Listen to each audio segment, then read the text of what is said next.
Hi hello ನಮಸ್ತೆ. News 18 digital ಕಾಂಟೆಂಟ್ಗೆ ಸ್ವಾಗತ. ನಾನು ಪ್ರಗತಿ ಶೆಟ್ಟಿ. ಶಿಕ್ಷಣ ಇಲಾಖೆ ಡಿಜಿಟಲ್ ಕ್ರಾಂತಿಗೆ ವೇದಿಕೆಯನ್ನ ಸಿದ್ಧಪಡಿಸ್ತಾ ಇದೆ. ಶಿಕ್ಷಣ ಇಲಾಖೆಯಲ್ಲಿ ಮಹತ್ವದ ಬದಲಾವಣೆಯನ್ನು ತರೋದಕ್ಕೆ ಇಲಾಖೆ ತಯಾರಿ ಮಾಡಿಕೊಳ್ತಾ ಇದೆ. ಮುಂದಿನ ಶೈಕ್ಷಣಿಕ ಸಾಲಿನಲ್ಲಿ ಮಹತ್ತರವಾದ ಬದಲಾವಣೆ ಆಗುತ್ತೆ. ಶಿಕ್ಷಕರಿಗೆ ಇದರಿಂದ ಬಹಳ ಲಾಭ ಆಗುತ್ತೆ. ವಿದ್ಯಾರ್ಥಿಗಳಿಗೆ ಎಷ್ಟು ಲಾಭ ಆಗುತ್ತೆ ಅನ್ನೋದು ಇದರ ಪ್ರಯೋಗ ಆದ್ಮೇಲೆ ಗೊತ್ತಾಗುತ್ತೆ. ಹಾಗಾದ್ರೆ ಆ ಲಾಭ ಏನು, ಶಿಕ್ಷಣ ಇಲಾಖೆ ಡಿಜಿಟಲ್ ಕ್ರಾಂತಿ ಏನ್ ಮಾಡೋದಕ್ಕೆ ಹೊರಟಿದೆ, ಈ ಎಲ್ಲ ವಿಚಾರವನ್ನ ಇವತ್ತಿನ ಈ ವಿಡಿಯೋದಲ್ಲಿ ನಾವು ನಿಮ್ಗೆ ಹೇಳ್ತಾ ಹೋಗ್ತೀವಿ. ಕೇಳಿ. ಸಾಮಾನ್ಯವಾಗಿ ಶಿಕ್ಷಕರಿಗೆ ಸಾಕಷ್ಟು ಹೊರೆಗಳಿರುತ್ತೆ. ಸರ್ಕಾರದ ಯಾವುದೇ ಒಂದು ಹೊಸ ಯೋಜನೆ ಬಂದಾಗ ಅಥವಾ ಈ ಜನಗಣತಿಯಿಂದ ಹಿಡಿದು ಪ್ರತಿಯೊಂದು ಸರ್ವೆಯಲ್ಲಾಗ್ಲಿ ಅದೆಲ್ಲದಕ್ಕೂ ಕೂಡ ಸಹಜವಾಗಿ ಶಿಕ್ಷಕರನ್ನ ಬಳಕೆ ಮಾಡ್ಕೊಳ್ತಾರೆ.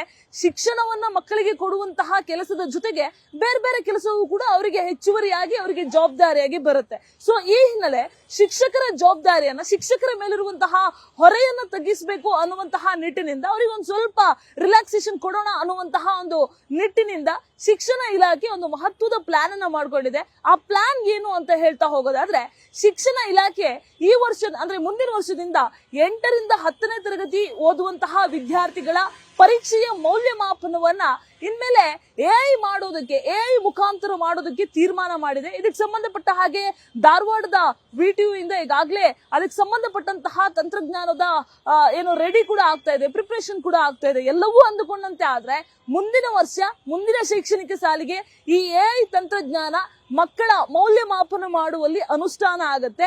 8ರಿಂದ 10ನೇ ತರಗತಿ ಓದಿರುವಂತಹ ವಿದ್ಯಾರ್ಥಿಗಳಿಗೆ ಇಲ್ಲಿ ಮೊದಲ ಆದ್ಯತೆಯಾಗಿ ಪರಿಗಣನೆ ಮಾಡಿದ್ದಾರೆ. ಈ ಮಕ್ಕಳ ಎಕ್ಸಾಮ್ ಮುಗಿದ ತಕ್ಷಣ ಆ ಒಂದು ಸಬ್ಜೆಕ್ಟ್ ನ ಮೌಲ್ಯಮಾಪನವನ್ನ ಆರ್ಟಿಫಿಷಿಯಲ್ ಇಂಟೆಲಿಜೆನ್ಸ್ ಮೂಲಕ ಮಾಡುವಂತಹ ತಂತ್ರಜ್ಞಾನದ ಮೊರೆಯನ್ನ ಈಗ ಶಿಕ್ಷಣ ಇಲಾಖೆ ಹೋಗ್ತಾ ಇರೋದು. ಸೊ ನಿಮಗೆ ಗೊತ್ತಿರಬಹುದು, KSEAB ಕರ್ನಾಟಕ ಶಾಲಾ ಪರೀಕ್ಷೆ ಮತ್ತು ಮೌಲ್ಯ ನಿರ್ಣಯ ಮಂಡಳಿನೇ 8ನೇ ತರಗತಿಯಿಂದ 10ನೇ ತರಗತಿವರೆಗೂ ಕೂಡ ರಾಜ್ಯ ಮಟ್ಟದ ಎಕ್ಸಾಮ್ ಅನ್ನ ಮಕ್ಕಳಿಗೆ ಮಾಡುತ್ತೆ. ಸೊ ಈ ಕಾರಣದಿಂದ ಮಕ್ಕಳಿಗೆ ಯಾವುದೇ ರೀತಿಯಾದ ಸಮಸ್ಯೆ ಆಗಬಾರ್ದು ಅನ್ನುವಂತಹ ನಿಟ್ಟಿನಲ್ಲಿ ಆ ಮಕ್ಕಳು ಬರೆಯುವಂತಹ ಎಕ್ಸಾಮು ಶಿಕ್ಷಕರಿಗೂ ಕೂಡ ಅದರ ಮೌಲ್ಯಮಾಪನ ಮಾಡ್ತಾ ಕೂರೋದು ಅವ್ರಿಗೂ ಕೂಡ ಟಾರ್ಚರ್ ಆಗಬಾರ್ದು ಅನ್ನುವಂತಹ ನಿಟ್ಟಿನಲ್ಲೇ ಶಿಕ್ಷಕರ ಜವಾಬ್ದಾರಿಯನ್ನ ಅವ್ರ ಮೇಲಿರುವಂತಹ ಹೊರೆಯನ್ನ ಒಂದ್ ಸ್ವಲ್ಪ ಇಳಿಸೋದಕ್ಕೋಸ್ಕರ ಆರ್ಟಿಫಿಷಿಯಲ್ ಇಂಟೆಲಿಜೆನ್ಸ್ ನ ಮೊರೆಯನ್ನು ಹೋಗ್ಲಾಗಿದೆ. ಇಲ್ಲಿ ಯಾವ ರೀತಿಯಾಗಿ ಇದು ವರ್ಕ್ ಆಗುತ್ತೆ ಅಂತ ಕೇಳಿದ್ರೆ, ಮಕ್ಕಳು ಮೊದಲೇ ಎಕ್ಸಾಮ್ ಅನ್ನ ಬರೀತಾರೆ. ಎಕ್ಸಾಮ್ ಬರೆದ ತಕ್ಷಣ ಅವರ ಅವ್ರದೊಂದು ಆನ್ಸರ್ ಶೀಟ್ಸ್ ಇರುತ್ತಲ್ಲ, ಆ ಆನ್ಸರ್ ಶೀಟ್ಸ್ ಅನ್ನ ಒಂದು ಸಾಫ್ಟ್ವೇರ್ ನ ಮೂಲಕ ಅಪ್ಲೋಡ್ ಮಾಡ್ತಾರೆ. ಅಲ್ಲಿ ಡಿಜಿಟಲ್ ಆಗಿ ಅದನ್ನ ಕ್ರೋಢೀಕರಿಸ್ತಾರೆ. ಅಲ್ಲಿ ಅದನ್ನ AI ಮೂಲಕ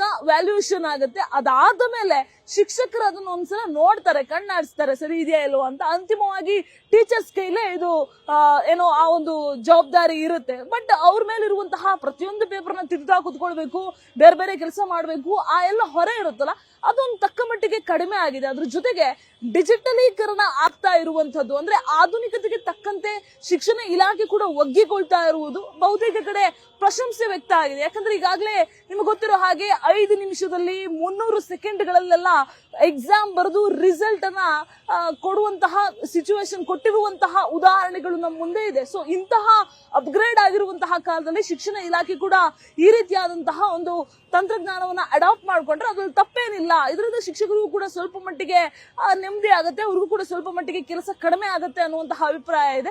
ಸೇಮ್ ಟೈಮ್ ಇಲ್ಲಿ AI ಮೌಲ್ಯಮಾಪನ ಮಾಡಿ ಆ ಮಕ್ಕಳು ಬರೆದಿರುವಂತಹ ಅಕ್ಷರಗಳು ಏನಾದ್ರೂ ಆ ಸಾಫ್ಟ್ವೇರ್ ಗಳಿಗೆ ಗೊತ್ತಾಗದೆ ಅಲ್ಲಿ 1ಕ್ಕೆ 9 ಮಾರ್ಕ್ ಕೊಟ್ಕೊಂಡು, ಅಥವಾ ಮಕ್ಕಳು ಜಾಸ್ತಿ ಅಂಕ ಗಳಿಸುವಂತಹ ಮಕ್ಕಳಿಗೆ ಕಡಿಮೆ ಅಂಕ ಬಂದ್ರೆ ಏನ್ ಮಾಡೋದು, ಈ ರೀತಿಯಾದಂತಹ ಒಂದಷ್ಟು ವಾದ ವಿವಾದಗಳು, ಒಂದು ಚರ್ಚೆಗಳು ಕೂಡ ಆಗ್ತಾ ಇದೆ. ಬಟ್ ಇದೆಲ್ಲದನ್ನ ಹೊರತುಪಡಿಸಿದ್ರೆ ಆಧುನಿಕತೆಗೆ ಒಗ್ಗಿಕೊಂಡು ಈ ಒಂದು ತಂತ್ರಜ್ಞಾನವನ್ನ ಅಡಾಪ್ಟ್ ಮಾಡ್ಕೊಂಡು ಇದು ಒಳ್ಳೇದು ಅನ್ನುವಂತಹ ಪ್ರಶಂಸೆ ಕೂಡ ವ್ಯಕ್ತ ಆಗ್ತಾ ಇದೆ. ಶಿಕ್ಷಣ ಇಲಾಖೆ ಎಲ್ಲ ಅಂದ್ಕೊಂಡಂತಾದ್ರೆ ಮುಂದಿನ ವರ್ಷ ಇದನ್ನ ಅನುಷ್ಠಾನ ಮಾಡುತ್ತೆ. ಸೊ ಅದು ಹೆಂಗೆ ವರ್ಕ್ ಆಗುತ್ತೆ, ಇದರಿಂದ ಏನು ಪಾಸಿಟಿವ್ಸ್, ಪ್ಲಸ್ ಏನು, ಮೈನಸ್ ಏನು, ಅದೆಲ್ಲ ಗೊತ್ತಾಗೋದು ಒಂದು ಸಲ ವರ್ಕ್ ಆಗೋದಕ್ಕೆ ಶುರು ಆದ್ಮೇಲೆ. ಇದ್ರ ಬಗ್ಗೆ ನಿಮ್ಗೆ ಏನ್ ಅನ್ಸುತ್ತೆ, ಕಮೆಂಟ್ ಮಾಡಿ ತಿಳಿಸಿ. ನಿರ್ಭೀತ, ನಿಷ್ಪಕ್ಷಪಾತ, ವಿಶ್ವಾಸಾರ್ಹ ಸುದ್ದಿಗಳಿಗೆ ಮತ್ತೊಂದು ಹೆಸರಾಗಿರುವ News18 ಕನ್ನಡ ಈಗ ಆಪ್ನಲ್ಲೂ ಲಭ್ಯವಿದೆ. ದಯವಿಟ್ಟು ಇಲ್ಲಿರುವ QR ಕೋಡ್ ಸ್ಕ್ಯಾನ್ ಮಾಡಿಕೊಂಡು ಆಪ್ ಡೌನ್ಲೋಡ್ ಮಾಡೋದನ್ನ ಮರಿಬೇಡಿ. ನಿಮ್ಮ ಬೆಂಬಲ ಹೀಗೆ ಸದಾ ನಮ್ಮೊಂದಿಗಿರಲಿ. ಧನ್ಯವಾದ.